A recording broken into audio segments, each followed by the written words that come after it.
Encontramos-nos naquele que é um dos mais belos miradouros da cidade do Porto, o Miradouro de Santa Catarina, em Lordelo do Ouro, uma alta elevação debruçada sobre o Rio Douro, a sua foz e o seu estuário.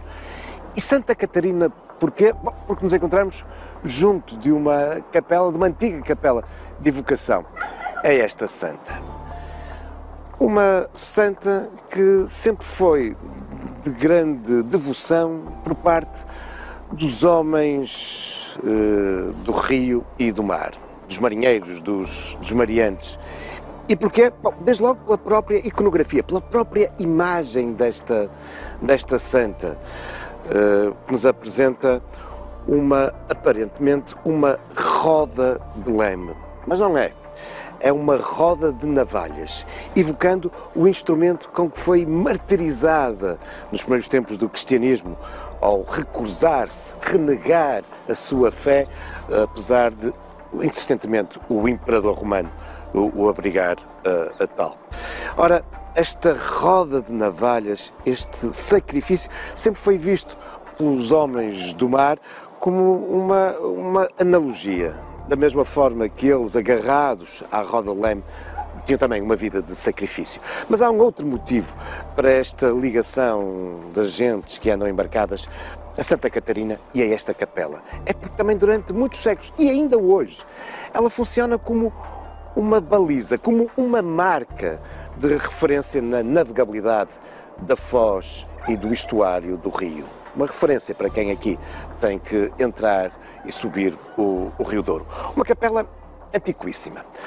Diz a tradição que remontará mesmo aos finais do século XIV, a 1395, e teria sido construída com a participação decisiva do rei Dom João I. Uma velha inscrição na cabeceira da igreja ainda hoje nos evoca essas origens tradicionais. A inscrição, no entanto, é muito posterior e, no seu aspecto atual, a capela data também do século XVIII, mas é possível, de facto, que ela se alicerce numa construção anterior. Certo, é que é uma capela muito antiga e que, de algum modo, sempre marcou, desde há séculos, as atividades fluviais. E não só a dos marinheiros, e não só a dos pescadores. Afinal, esta zona de Lordelo e da Pasteleira está fortemente marcada a outras atividades relacionadas com o rio. E o melhor mesmo é irmos até às suas margens.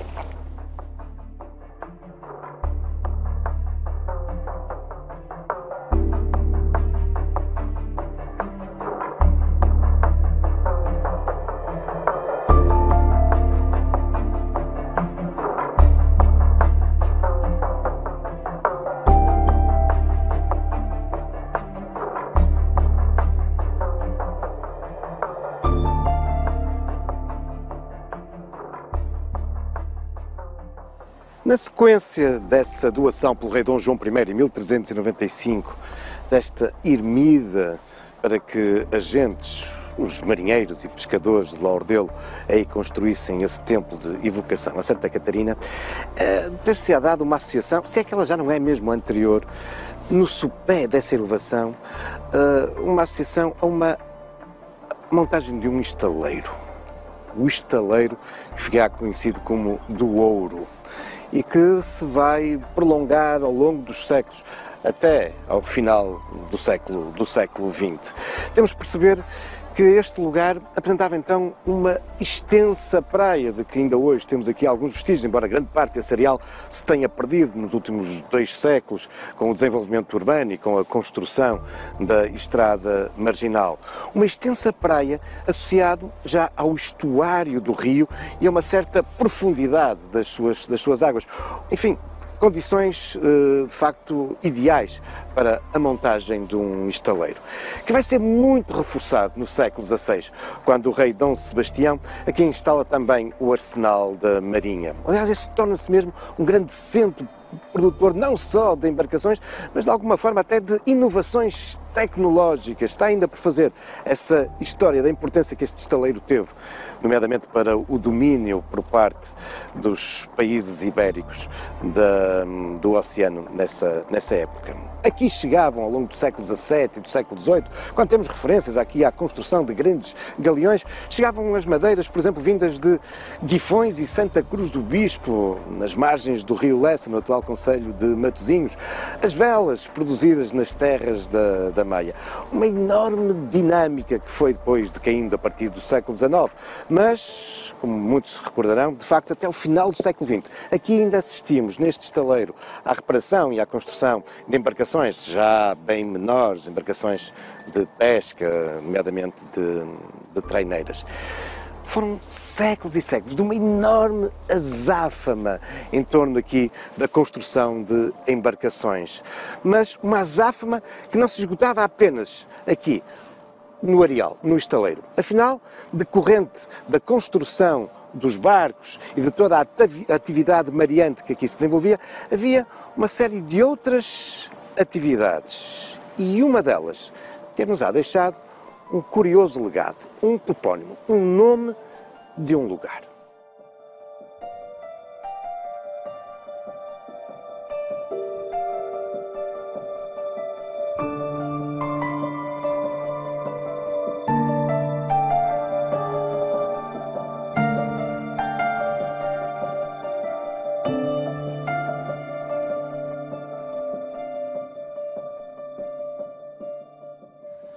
Numa das zonas mais elevadas de Lordelo desenvolve-se o lugar, o antigo sítio da Pasteleira.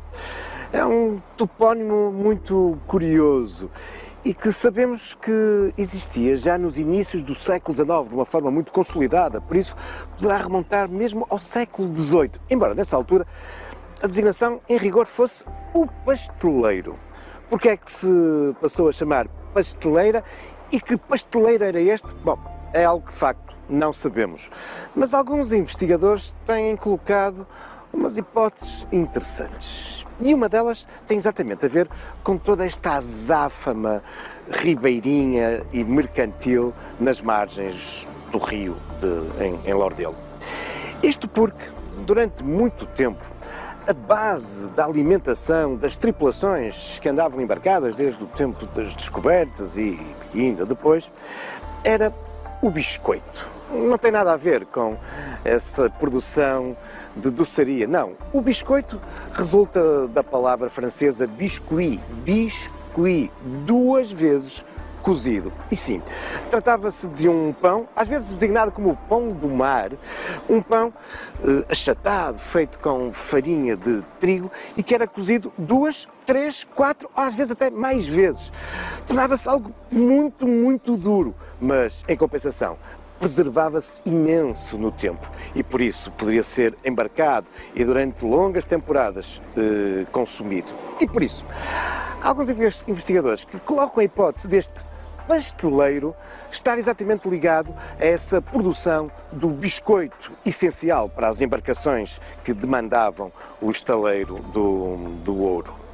Há, no entanto, uma outra possibilidade. É estarmos perante um pasteleiro de tinturaria, o pastel de tinturaria, com base num produto que também seguramente chegava em abundância aqui às margens do estuário do Douro, proveniente ou das ilhas ou então do Alto Douro, o sumagre. E pode ter sido esse produto natural, afinal, a estar na origem da designação do pasteleiro que deu origem à pasteleira.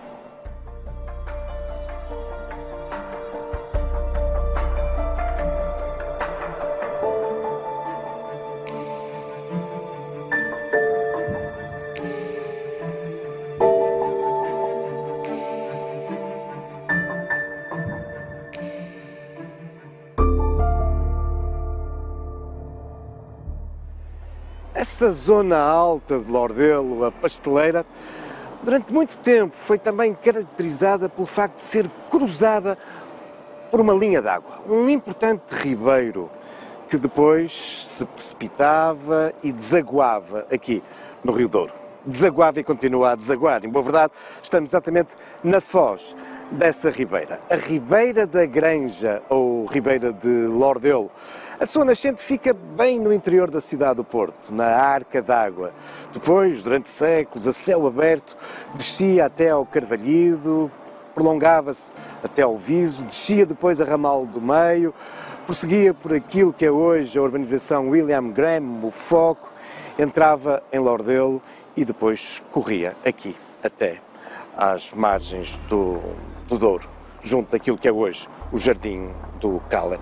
Durante séculos foi importantíssimo, uma importante fonte de riqueza para estas terras de Ramalde e aqui de Lordelo e da Pasteleira. Importante porque das suas águas se aproveitava para irrigar e fertilizar estas terras, terras de aluvião, que resultavam muitas vezes das cheias, dos nutrientes que a ribeira transportava. Mas também uma importante fonte de riqueza, porque, nomeadamente a partir de Ramal do Meio, o rio descia de um modo muito acentuado aqui para o Douro e por isso fazia mover muitas azenhas, muitos moinhos. No século XVIII, quer o Parco de Ramalde, quer o Parco de Lordelo, nas famosas memórias paroquiais de 1758, falam de como este rio fazia mover tantas azenhas e isso fazia com que os proprietários das terras que ela banhava fossem mais opulentos. Bom, um ribeiro que aqui na sua fase final acaba por definir um vale, o vale onde corre este ribeiro antes aqui se precipitar. E esse vale foi crucial em muitos momentos da história do Porto. Vamos recordar um deles.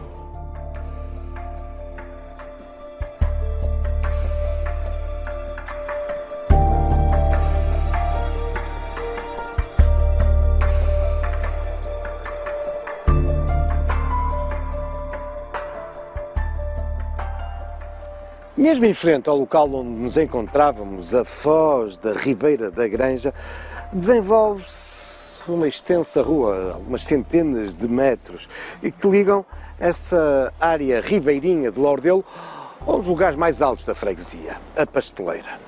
É a rua Dom Pedro de Menezes, mas todos a conhecem como a Avenida do Fluvial, uma vez que ela passa e serve exatamente as instalações do Real Clube Fluvial Portuense, essa histórica instituição desportiva da cidade. Uma das características desta avenida é o facto dela ser em vale. Com efeito, ela está aqui, embaixo, e ao lado temos as encostas de duas elevações. E é um vale porque, de facto, aqui corria os seus últimos metros a Ribeira da Granja. Corria e continua a correr.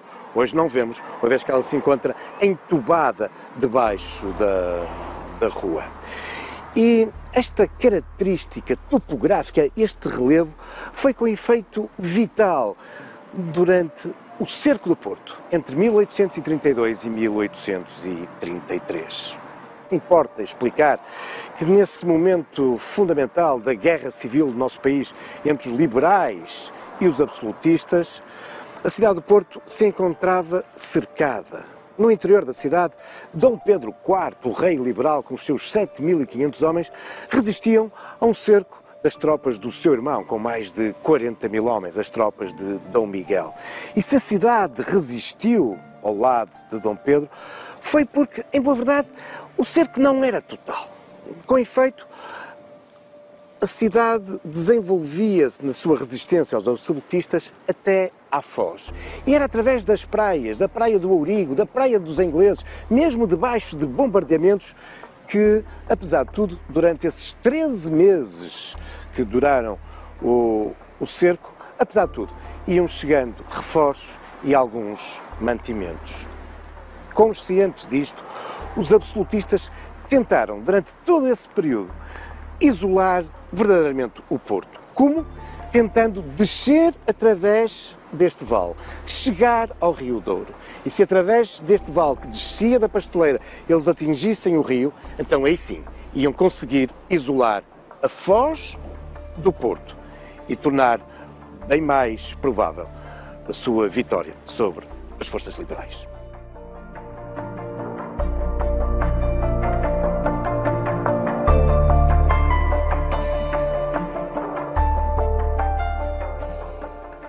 Para impedir essa tentativa sistemática por parte dos absolutistas de descerem através deste vale da Ribeira da Granja e isolarem o Porto da Foz, foi crucial um punhado de soldados que resistiram aqui na zona alta do vale, ou seja, na Pasteleira. E entre esses soldados vai-se evidenciar Vitorino Damasio, um estudante da Universidade de Coimbra. Aliás, ele fazia parte desse grupo de voluntários, o batalhão académico, constituído fundamentalmente por estudantes e jovens bacharéis da universidade e que se tinham juntado a esta causa de Dom Pedro. Aliás, depois do cerco do Porto, Vitorino Damasio voltaria à Universidade de Coimbra, concluiria o seu curso de engenharia. Ele depois seria um importante homem ligado à industrialização aqui na área do Porto, aos transportes. Foi também professor da Academia Politécnica do Porto e um dos fundadores da Associação Industrial Portuense. E aqui neste monumento que lhe foi erguido pela AIP, vemos exatamente Vitorino Damasio segurando nos estatutos que redigiu para esta associação. Vitorino Damasio, que faz então parte deste grupo de homens que foram cruciais para o sucesso dos liberais durante o cerco do Porto, aqui, na Pasteleira.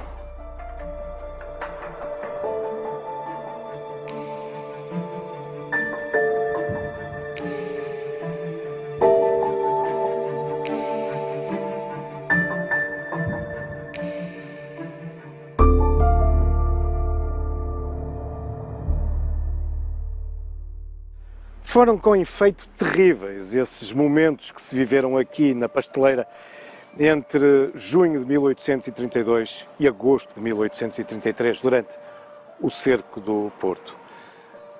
Cenas verdadeiramente inimagináveis hoje, particularmente para quem cruza estes espaços verdes, bucólicos de lazer. Com efeito, esta área da Pasteleira foi transformada no início do século XXI num dos mais interessantes espaços verdes da cidade, o Parque Urbano da Pasteleira. Extenso, são mais de 7 hectares, concebidos pela arquiteta paisagista Marisa Lavrador, que teve o cuidado de preservar muita da vegetação natural que subsistia ainda aqui nesta área da cidade, particularmente os pinheiros bravos, os famosos pinhais da Foz e também os sobreiros. Esta tornou-se, por isso, numa área de referência para a cidade.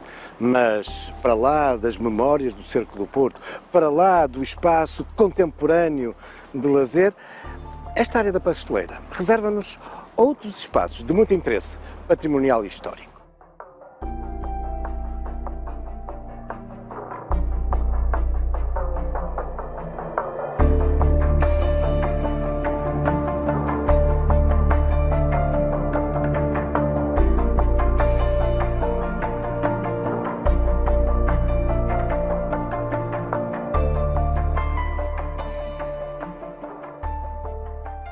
Em 1882, e após um concurso internacional, a Câmara Municipal do Porto adjudicava a uma empresa francesa o início das obras de algo que há muito a cidade ansiava: o desenvolvimento de uma rede pública de abastecimento de água ao domicílio.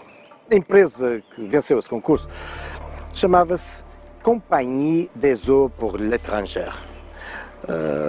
Aquilo que estava previsto é que, em contrapartida a montar essa rede de abastecimento de água, essa empresa francesa, essa Compagnie des Eaux, iria explorar o negócio da água na cidade durante quase um século.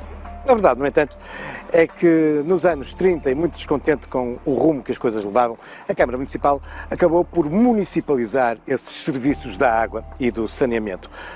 No entanto, ainda hoje, muita gente diz que vai pagar a água à companhia. É uma memória do tempo em que a companhia era essa Companhie Francesa das Águas para o estrangeiro. Foram trabalhos difíceis esses, nos finais do século XIX, de recolher a água do rio Sousa e transportá-la até à cidade, distribuí-la, e para isso era necessário vários reservatórios em pontos altos do Porto. Um desses reservatórios foi instalado aqui, bem no alto da Pasteleira.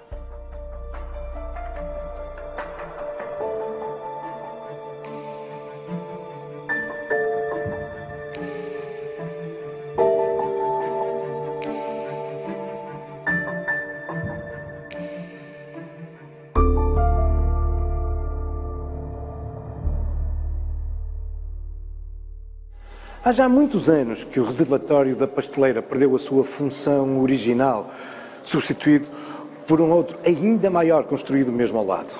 No entanto, este espaço gigantesco, outrora repleto de água, tem agora uma nova funcionalidade. É um espaço cultural da Câmara Municipal do Porto, que de resto, para este lugar, anunciou a sua transformação num dos principais núcleos do Museu da História da cidade. Um reservatório de água vai se transformar agora num reservatório da memória da cidade. E os trabalhos da sua adaptação a museu foram entregues a dois arquitetos de referência do Porto, Alexandre Alves Costa e Sérgio Fernandes. Este último, curiosamente, há já 50 anos atrás, tinha tido uma outra intervenção relevante aqui, na Pasteleira.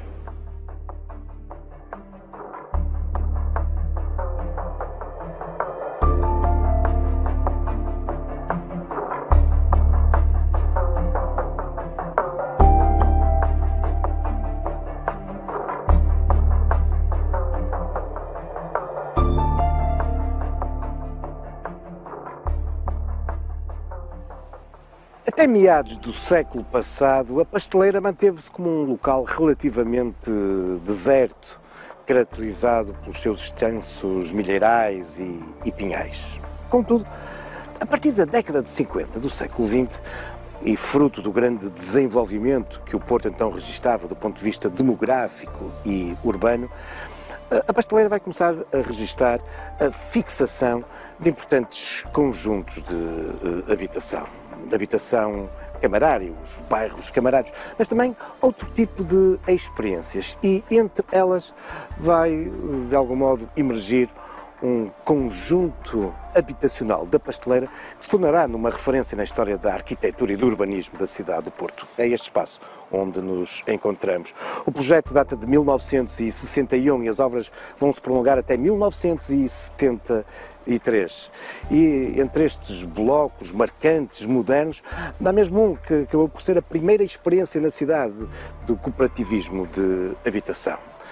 São edifícios concebidos por um trio de arquitetos: Rogério Barroca, Pedro Ramalho e Sérgio Fernandes, que agora está a desenvolver o projeto do Museu do Porto, adaptado ao reservatório. Mas as questões da arquitetura moderna e a sua associação à resposta à pressão urbanística e residencial no Porto deu origem a outros conjuntos muito interessantes na cidade. Mas isso são já outros factos, também algumas lendas, futuros caminhos da história.